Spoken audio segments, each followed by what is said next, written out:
Hello everybody and welcome to the Clown Spirit channel. Here at Clown Spirit we take the power of clowning and we use it to bring lightness and joy and connection to your life and to the lives of everybody around you. Because this is the thing you might not know about clowning. It isn't just about sticking on a red nose and a funny hat and getting out in front of an audience and being hilarious or being ridiculous. It's much, much deeper and more relevant and connected to our everyday lives. It's about living a life of fun, playfulness, enjoyment, but also being able to see the darker side of life, to accept ourselves as we are, to come to love ourselves without judgment, without preconception. It's about all those things and so much more. So if you're interested in those things and the idea of really kind of harnessing the power of clowning in your own life, then why not check out the other videos on this YouTube channel. Please subscribe to the channel, hit the notification button as well so that you hear about other videos when we release them, and check out our courses at www.clown-spirit.com, and there's all kinds of stuff there for people of all levels. So today, welcome to another clown reaction video. Today I'm going to be featuring a group called Los Payasos Mendigos, which means, it's Spanish, and it means the beggar clowns.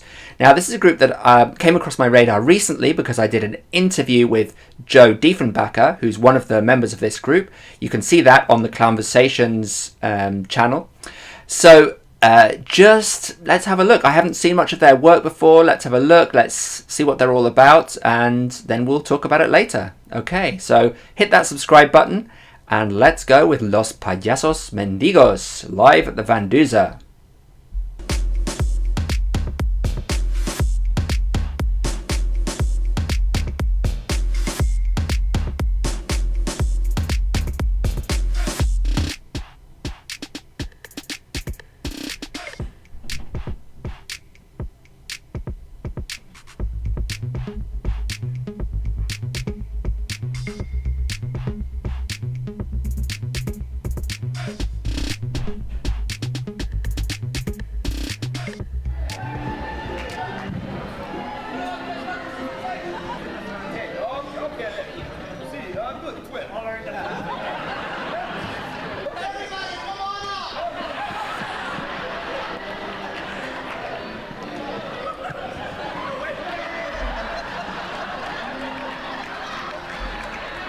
Okay, so a couple of remarks here. I'm not going to stop for long, but you can see that there's clearly one of them who's in charge, right? Which is very typical in a troupe of clowns. There's four of them, and one of them is like the high status clown. This guy who's on the front at the moment with the little kind of black streak of hair there. And he's kind of orchestrating things. And then the other guy who's just to the left of him, who I think is called Guapo, and he kind of decides to take matters into his own hands, right? He comes out and says, everybody come up. Whereas the other guy is trying to sort of select kids, you know, for this act, kind of based on some kind of criteria, maybe that they're the right height or something, because we can tell that, you know, there's going to be some acrobatic feat. And then Guapo just comes along and says, everybody! All right, so there's already this kind of like undercurrent here that's being set up of, this is a really difficult trick, and we've got to choose just the right people, and one guy's in charge, and then this Guapo is just like, whatever, you know, he's kind of like undermining, he's playing the fool, he's a lower status clown who tends to kind of bring trouble and mayhem to things. So there's this nice balance there already set up, which we would expect to see carried through the act.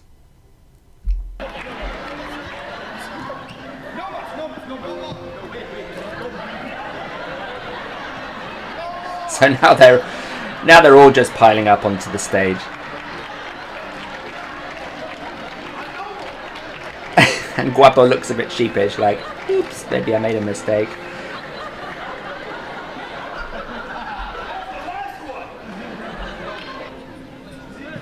So it's really interesting because, you know, audience interaction, audience participation is used in a lot of clown acts. We don't often see it with so many in this. So it's a slightly unusual situation, this, and children as well. And one of the key things with audience interaction participation is that it's sort of, integrated into a really well-structured piece so that everybody feels safe, everybody knows what's going on, and you can tell that these clowns are maintaining their relationship with each other. They're maintaining a kind of an underpinning or an overarching narrative within this potentially slightly chaotic situation that's going on. Also, they are actually keeping the kids very clearly contained in a particular area and building anticipation for something that's going to be happening, so the audience is kind of like really interested to see what comes next.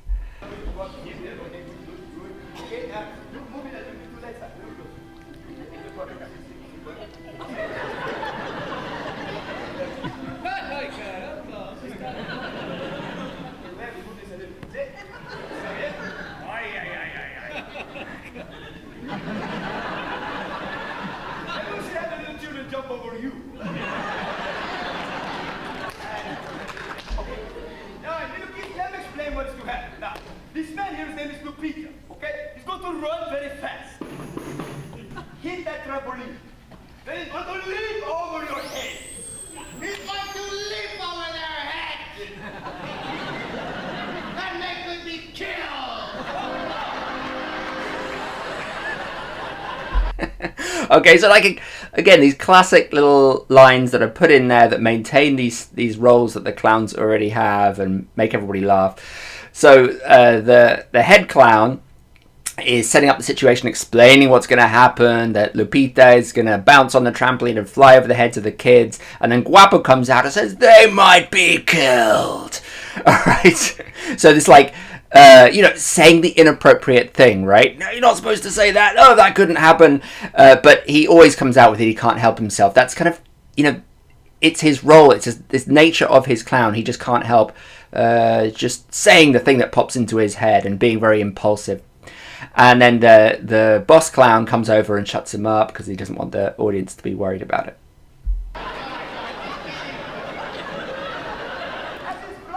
And again, he looks reproachful, like he's been told off. This is a repeated motif.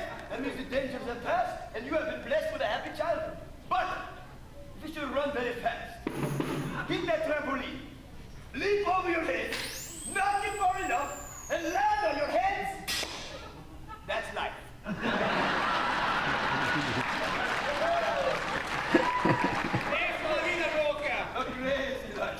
Okay, now, very important, watch this man Lupita, and then you do exactly what he does. Watch.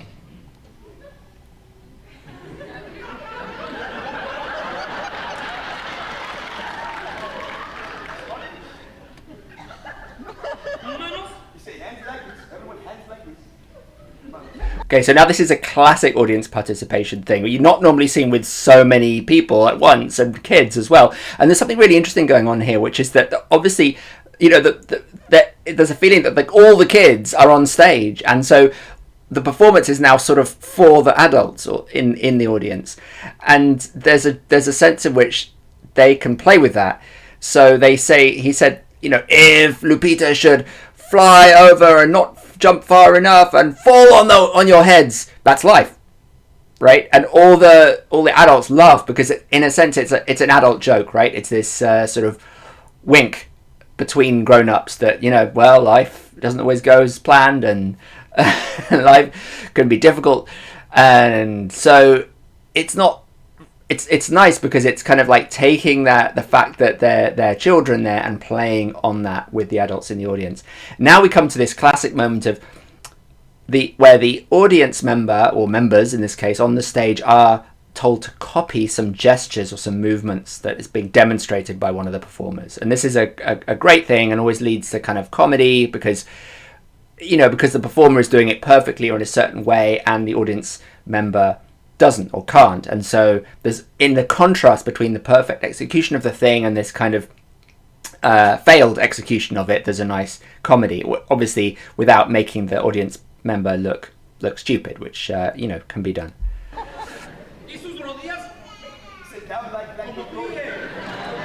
So he puts them into a plie.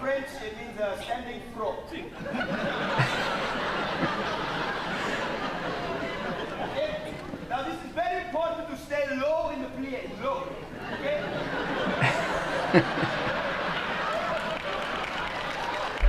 So again, another joke for the adults, right? The kids aren't laughing, they're just kind of like in the spotlight, just kind of going with it. But he's saying, it's very important to stay in the plio, stay low. And then he goes like this to the audience, like, because that you're less likely to get clonked on the head as Lupita comes over. And so the adults get that, and that's a funny moment for them. The sort of sense of fear and danger, even though they're not really fearful, because they know, right, that the clowns have, they're acrobats and they know what they're doing. But in the context of clowns, they're also able to sort of, in a way, buy into imaginatively that moment or that potential for there to be a disaster and some kind of sense of the unknown.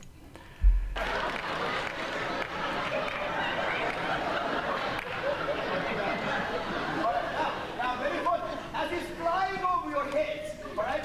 Don't be jumping up and down like this. And that kid at the front is actually really enjoying that, because he can see that. Obviously, I wouldn't do that. And that's a funny image of me, of jumping up and down when the guy's flying through the air.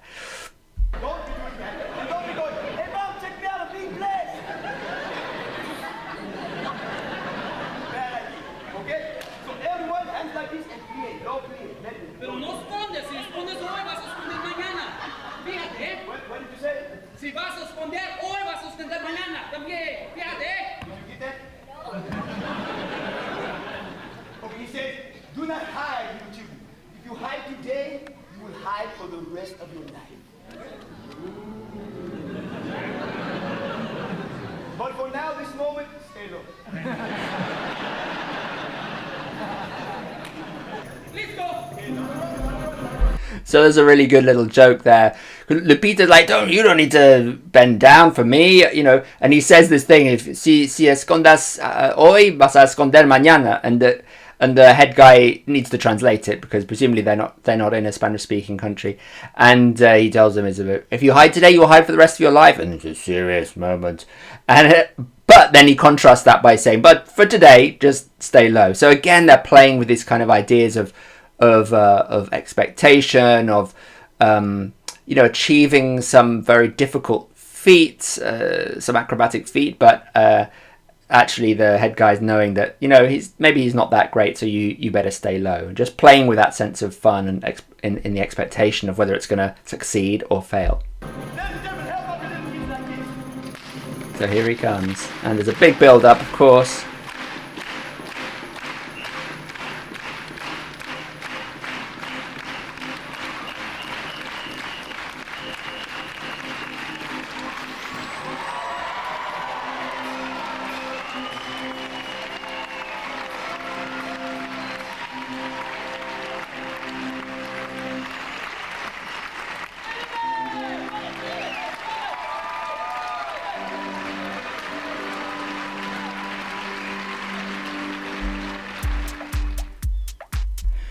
Great, so it's a beautiful, in the end, a clean execution, because, it is potentially dangerous, so they've got to just do it right, they've got to get it right and do it well.